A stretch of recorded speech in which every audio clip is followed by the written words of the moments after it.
Hello guys, good morning to all of you. देखिए, अभी तक वॉइस में हम लोग यह जान रहे हैं कि अगर सब्जेक्ट है, वर्ब है और ऑब्जेक्ट है तब इसका पैसिव वॉइस बनेगा। मतलब एक्टिव से पैसिव बनाने के लिए ऑब्जेक्ट को सब्जेक्ट, उसके बाद हेल्पिंग वर्ब, फिर V3 और बाई प्लेस एजेंट आप तो करते थे। अभी तक बस हमको यही जानकारी था कि एक एक्टिव वॉइस से पैसिव वॉइस बनाने के लिए सब्जेक्ट, वर्ब और ऑब्जेक्ट होना अनिवार्य है। लेकिन अब हम यह जानेंगे कि एक्टिव से पैसिव बनाने के लिए ऑब्जेक्ट नहीं रहेगा, सब्जेक्ट नहीं रहेगा तो भी पैसिव वॉइस बन सकता है। मतलब केवल अगर V1 दिया है तो उसका आप पैसिव वॉइस बना सकते हैं।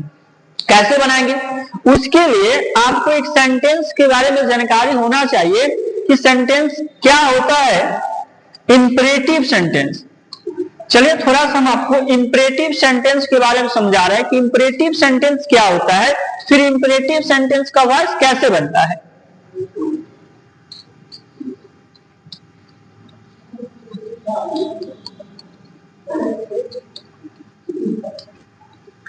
Imperative sentence. इंपरेटिव सेंटेंस जैसे बोले आपके माइंड में सेंटेंस बहुत सारा आया होगा।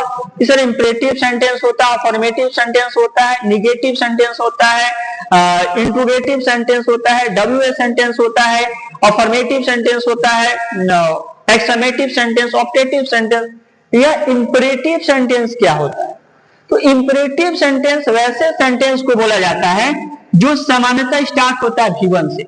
अब करें सर V1 क्या होता है? V1 का मतलब होता है कि जो वर्ब का पहला रूप है यही तो V1 है। अच्छा, प्ले, यहां लिखिए प्ले और यहां लिख दिए यहां पर प्ले, ये दोनों में क्या फर्क है? प्ले और प्ले में क्या फर्क है? तो आप करेंगे सर यहाँ फुल स्टॉप लगा है और यहाँ फुल स्टॉप नहीं लगा। तो ये जो है एक वर्ड है, यह बस एक वर्ड बनकर आ गया और यह जो है एक सेंटेंस बन गया। मतलब जब V1 के लास्ट में V1 के बाद एक हम फुल स्टॉप लगा दे तो सेंटेंस बन गया और केवल हम V1 लिख दिए तो क्या है? यह एक वर्ड है। तो हम आपको समझा रहे कि इंपरेटिव सेंटेंस का मतलब वैसा सेंटेंस जो किससे स्टार्ट हो? V1 से। जो V1 से स्टार्ट होता है उसे हम क्या बोलेंगे? Imperative sentence. अब इंपरेटिव सेंटेंस जो है, इस सेंटेंस को पढ़ने से, इंपरेटिव सेंटेंस को पढ़ने से क्या होता है? हमको कभी ऑर्डर का सेंस मिलता है, कभी एडवाइस का। अब एडवाइस दो प्रकार, ADVI, SE और C। कभी हमको रिक्वेस्ट का सेंस मिलता है और कभी हमको कमांड का। इंपरेटिव सेंटेंस को जब हम पढ़ते हैं तो इस सेंटेंस को पढ़ने से हमको ऑर्डर, एडवाइज, रिक्वेस्ट और कमांड का अर्थ मिलता है। या तो ऑर्डर का मिलेगा, या एडवाइस का, या रिक्वेस्ट का, या फिर कमांड। अब यहां पर एडवाइस दो वर्ड दिख रहा है, ADVIC और ADVIS, दोनों में क्या फर्क है? ये जो एडवाइस है यह एक एडजेक्टिव है। क्या है? एक एडजेक्टिव। और यह आपका वर्ब है। इसका मतलब होता है सलाह देना। इसका मतलब क्या होता है? सलाह देना। और इसका मतलब होता है केवल सलाह। खैर, हमको यहाँ पर सलाह देना और सलाह से मतलब नहीं है। हमको जानना है इंपरेटिव सेंटेंस से क्या अर्थ मिलता है। इंपरेटिव सेंटेंस मतलब जो V1 से स्टार्ट हो उसे इंपरेटिव सेंटेंस बोले। और इस सेंटेंस को जब हम पढ़ेंगे तो इसे अलग अलग अर्थ निकलेगा, या तो ऑर्डर का, या फिर एडवाइस का, रिक्वेस्ट का, या फिर कमांड का। अब कैसे हमको समझ में आएगा कि ऑर्डर का अर्थ मिला? एक एग्जांपल देखें। इसे पढ़ने के बाद हम आपको वॉइस समझाएंगे कि भाई ऑर्डर का सेंस मिलेगा तो वॉइस कैसे बनेगा। जैसे हम बोले कि डू दिस वर्क, यह काम कीजिए, तो इससे क्या लग रहा है? कोई व्यक्ति क्या कर ऑर्डर दे रहा है, आदेश दे रहा है कि आपको यह काम करना है, यह काम कीजिए। एडवाइस का मतलब, जैसे एग्जांपल हम बोले, एग्जांपल लिखे हम, read this book, read this book, यह किताब पढ़िए। इसका मतलब क्या, कोई व्यक्ति आपको एडवाइस दे रहा है, सलाह दे रहा है कि आप क्या कीजिए, यह किताब पढ़िए। रिक्वेस्ट में क्या होता है, जैसे हम बोले कि प्लीज हेल्प मी, कृपया मेरी मदद कीजिए, प्लीज सिट डाउन, कृपया बैठ जाइए, प्लीज स्टैंड अप, कृपया खड़ा हो जाइए। तो वहां हम क्या करें, रिक्वेस्ट, जैसे प्लीज अब bring a glass of water, कृपया एक गिलास पानी लाइए।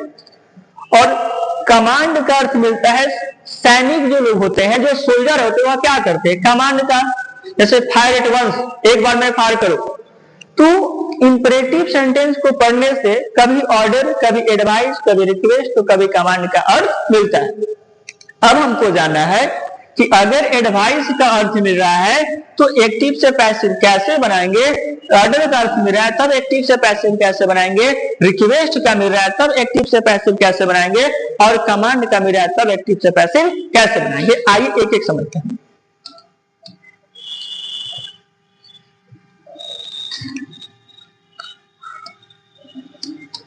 पहले ऑर्डर,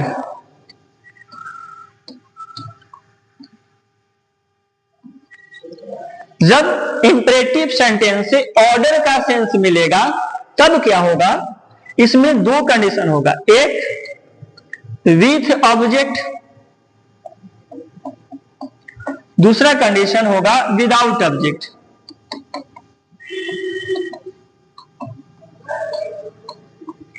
एक आपका क्या होगा विथ ऑब्जेक्ट, दूसरा क्या होगा विदाउट ऑब्जेक्ट। एक ऑब्जेक्ट के साथ आएगा, दूसरा ऑब्जेक्ट के साथ नहीं आएगा। जैसे मान लीजिए एक्टिव वॉइस में स्ट्रक्चर दिया V1 प्लस क्या दिया आपका ऑब्जेक्ट, और इसे सेंस क्या मिला है ऑर्डर का।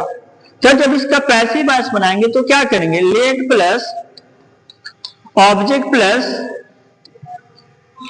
बी प्लस क्या होगा आपका V3। क्या किया हम, let plus object plus be plus क्या है, या V1 किस में चेंज हो गया V3 में।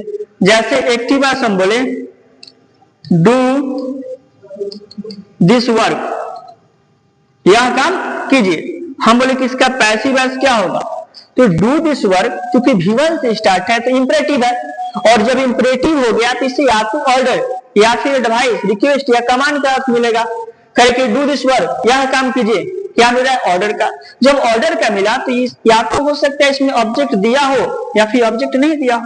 बोले कि कीजिए क्या, यह काम। जब ऑब्जेक्ट है तब आप पैसिव वॉइस कैसे बनाएंगे, क्या करेंगे, लेट हो जाएगा, लेट ऑब्जेक्ट क्या होगा this work, let this work. उसके बाद क्या करना आपको बी, और इसका भीतर क्या हो जाएगा आपका डन, यह पैसिव वॉइस बना। अब कह रहा है कि अगर ऑर्डर का सेंस मिले और ऑब्जेक्ट ना हो तब क्या करेंगे। जैसे हम एक्टिव वॉइस दिया है केवल V1, केवल क्या किया आपका V1, तो पैसिव वॉइस क्या होगा, you are order to plus V1, क्या होगा you are order to plus V1। Example हम बोले एक्टिव वॉइस में डू, हम कहते डू, इसका पैसिव वॉइस बनाइए, ऑर्डर का सेंस मिला कीजिए,